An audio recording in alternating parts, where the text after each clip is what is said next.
स्वागत है आपका। मैं हूं आपके साथ अनुज श्रीवास्तव। बुलेटिन की शुरुआत करते हैं। हरिद्वार के लक्सर में सीएम पुष्कर सिंह धामी ने खानपुर के दल्लावाला गांव में 3 करोड़ 50 लाख की लागत से बनने वाले राजकीय कन्या महाविद्यालय का शिलान्यास किया। इस कार्यक्रम में सीएम ने कई अन्य विकास योजनाओं का भी शिलान्यास किया और लोकार्पण किया। इस दौरान कार्यक्रम में बीजेपी के कई शीर्ष नेता भी मौजूद रहे। इसके अलावा 2 करोड़ 54 लाख की लागत से बनने वाले 4 नलकूप का भी शिलान्यास मुख्यमंत्री ने किया है। सीएम ने कहा है कि कोरोना काल में सरकार को रेवेन्यू की प्राप्ति नहीं हुई है। सरकार के पास सीमित संसाधन है। हम चाहते हैं कि उत्तराखंड का नाम भारत के चित्र में सबसे पहले हो। उत्तराखंड मोदी सरकार के एजेंडे में पहले नंबर पर है।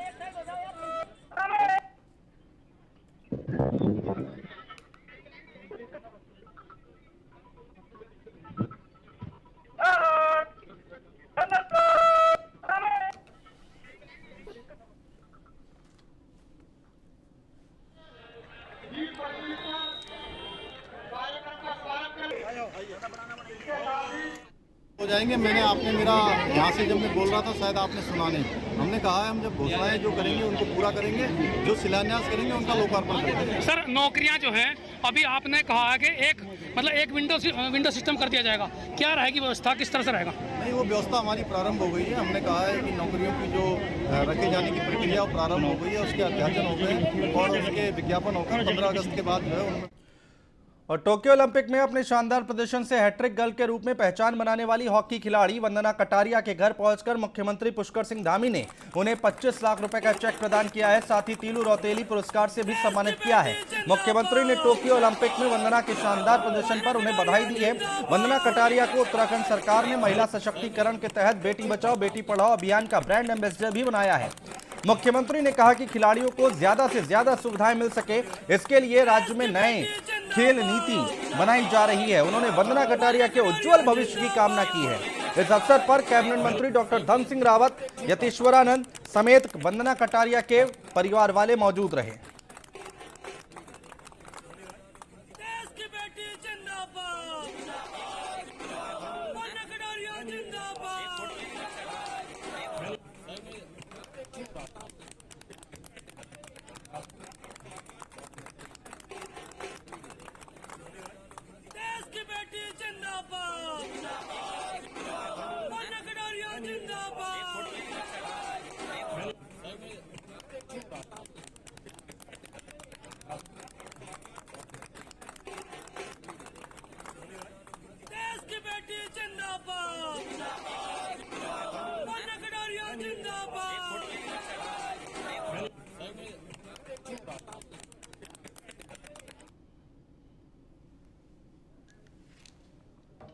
तो यहां पर 25 लाख रुपए का चेक दिया गया है।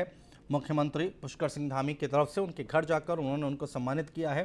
तस्वीरें जिसकी हम आपको दिखा रहे हैं हरिद्वार की तस्वीरें हैं। टोक्यो ओलंपिक में अपने शानदार प्रदर्शन से हैट्रिक गर्ल के रूप में पहचान बनाने वाली हॉकी खिलाड़ी वंदना कटारिया के घर पहुंचकर मुख्यमंत्री पुष्कर धामी ने उन्हें 25 लाख रुपए का चेक दिया है। साथ ही तीलू रौतेली पुरस्कार से भी सम्मानित किया है। ओलंपिक में जो हमारी महिला टीम थी उसके लिए हॉकी में बहुत शानदार प्रदर्शन उनकी टीम ने भी किया और वंदना ने भी किया है। तो उत्तराखंड सरकार की तरफ से हम लोगों ने एक प्रोत्साहन राशि 25 लाख रुपए जो है हम लोगों ने यहाँ से उसके आगे खेल के प्रसार के लिए आगे वो आगे बढ़े उसके प्रोत्साहन के लिए हमने किया। और साथ में तीलू रौतेली पुरस्कार जो कि विभिन्न क्षेत्रों में अलग अलग जो प्रतिभाएं होती हैं उनको दिया जाता है, वो हमने उनको 100 मोटो अपने आप दिया है सरकार ने। और साथ में ब्रांड एम्बेसडर भी बेटी पढ़ाओ और बेटी बचाओ का बढ़ाया है, जिससे कि वो वंदना हमारे यहाँ की ऐसी बच्चियाँ जो समाज के बहुत दूरस्थ क्षेत्रों में रहती हैं, बहुत अभाव में रहती हैं, बहुत कमी में रहती हैं, उनके लिए एक प्रेरणा का स्रोत बनेगी और अपने साथ साथ सभी को आगे बढ़ाने के लिए काम करेंगे। मुझे बहुत ज़्यादा बधाई दी है, आपने बहुत अच्छा खेला, आपकी टीम ने बहुत अच्छा खेला है। तो मैं भी उनको धन्यवाद देना चाहती हूँ कि उन्होंने अपने इतने बिजी शेड्यूल से मेरे लिए टाइम निकाला, तो उसके लिए बहुत बहुत दिल से धन्यवाद सर का। उन्होंने सम्मान भी किया है आपका? हाँ जी, बहुत अच्छा लगा, उन्होंने सम्मान किया और मतलब बहुत अच्छा लगा है जो। हाँ जी, क्या सम्मान दिया आज उन्होंने मेरे को? जो एक उत्तराखंड का एक, हाँ जी, वो उन्होंने पुरस्कार दिया है और दूसरा उन्होंने जो अभी हम लोग खेल के आए थे उसके लिए 25 लाख अनाउंस किए थे। हाँ जी। और पूर्व मुख्यमंत्री हरीश रावत का अकाउंट ट्विटर से सस्पेंड हो गया है और जिसके बाद हरीश रावत ने फेसबुक पोस्ट के जरिए ये जानकारी दी है। बता दें कि पूर्व सीएम ने अपने फेसबुक पोस्ट में लिखा है कि लोकतंत्र में मुझे चुप कराने की कोशिश की जा रही है।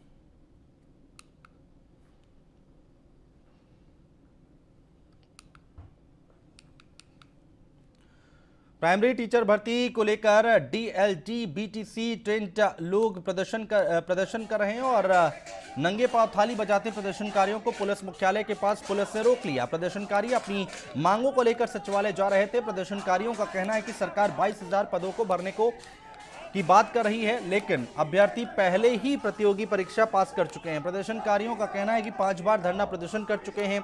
कई बार शिक्षा मंत्री 2 महीने के भीतर नियुक्ति का भरोसा दिला चुके हैं, लेकिन कोई नियुक्ति नहीं की गई।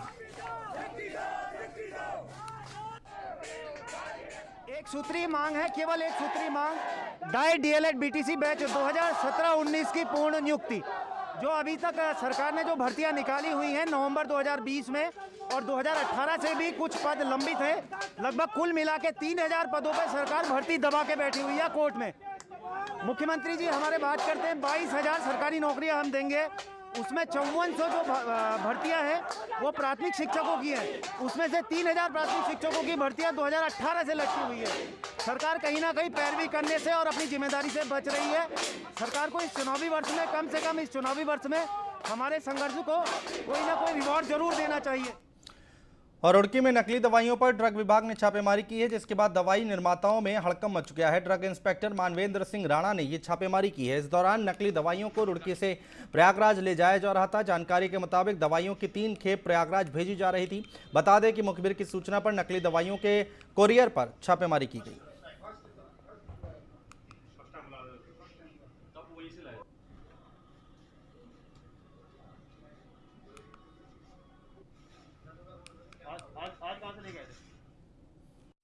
मैं रूटीन इंस्पेक्शन कर रहा था मार्केट में, रुड़की क्षेत्र में, तो मुझे स्थानीय लोगों द्वारा जो है फ़ोन पे बताया गया कि यहाँ पे कोई कुरियर कंपनी है जिसमें कुछ पेटियाँ किसी व्यक्ति द्वारा जो है छोड़ी गई है कुरियर द्वारा कहीं पहुँचाने के लिए, तो वो संदिग्ध लग रही है। तो मुझे मौके पे आकर के इसकी जाँच करने के लिए उन लोगों द्वारा आग्रह किया गया था, तो मैं मौके पर आया हूँ। मौके पर आया हूँ तो मैंने कुरियर मालिक से भी बात की, फिर हमने पेटियों को खोल के जब देखा तो इसमें दवाइयाँ थी और कुछ प्रिंटेड कार्टन भी हैं और दवाई के डब्बे हैं पैक्ड हो रखे, जो दवाइयाँ बिकने के लिए जा रही थी। तो जो देखने में अभी नकली प्रतीत हुई है हमको, तो हम उसमें कार्रवाई कर रहे हैं। इन पे जो दवाई के जो कार्टन हैं और जो स्ट्रिप है, उन पे मैन्युफैक्चर्ड बाय जो एड्रेस लिखा हुआ है वो उधम सिंह नगर काशीपुर का है।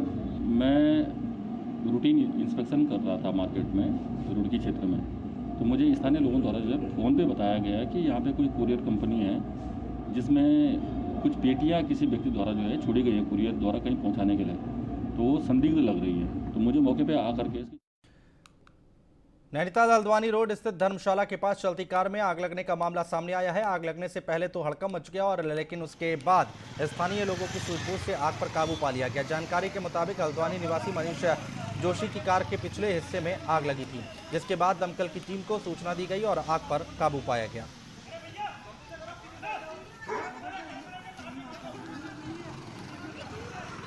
हट जाओ।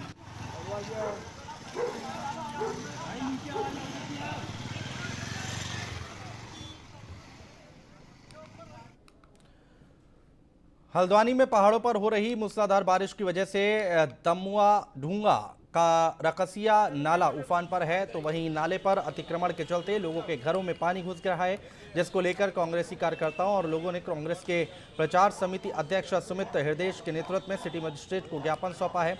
नाराज कार्यकर्ताओं ने भाजपा पार्षद पर आरोप लगाया है कि पार्षद अतिक्रमण के चलते रकसिया नाले की सफाई नहीं होने दे रहे हैं, जिसके कारण रकसिया नाले में बाढ़ का खतरा बढ़ गया है।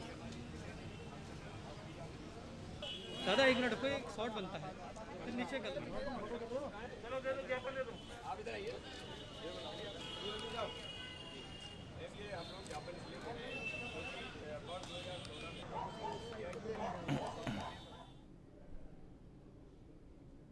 उफान आया है।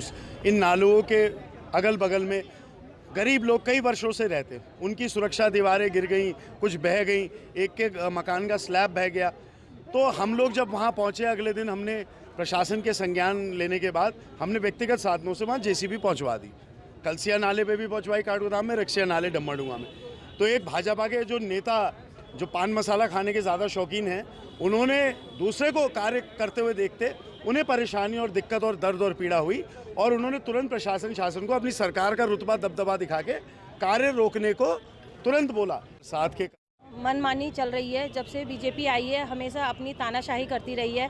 वो मलमा लोगों के घर में घुस रहा है, लोगों की दीवारें टूट रही हैं, पानी अंदर घुस गया है, तो वो मलबा हटाया जा रहा था। तो ये जो नॉमिनी पार्षद बनाए गए हैं, ये उन्हीं को कार्य दिया जा रहा है और ये कह रहे हैं कि ये वही काम करेंगे। जो पार्षद अपने उससे जीते हैं, अपने मतों से जीते हैं, विजय पाई है, उन लोगों को कोई काम नहीं करने दिया जा रहा है। ना रोडें बन रही हैं, ना पानी की लाइनें बन रही हैं, कुछ भी काम नहीं करने दे रहे हैं। ये अपनी तानाशाही दिखा रहे हैं। कालाडूंगी में विश्व हाथी दिवस पर कई कार्यक्रमों का आयोजन किया गया। प्रोग्राम में WTI, वन विभाग, कॉर्बेट, ग्राम विकास समिति और रेंज अधिकारी ने लोगों को जागरूक किया। इस दौरान कई कार्यक्रमों का आयोजन किया गया। हाथी की मूर्ति के साथ संदेश रैली निकाली गई। हाथियों को बचाने को लेकर गदगदिया रेंज के जंगलों से सटे गांवों में जागरूकता अभियान चलाया गया। ऑनलाइन निबंध प्रतियोगिता का आयोजन और विजेताओं को पुरस्कृत किया गया है।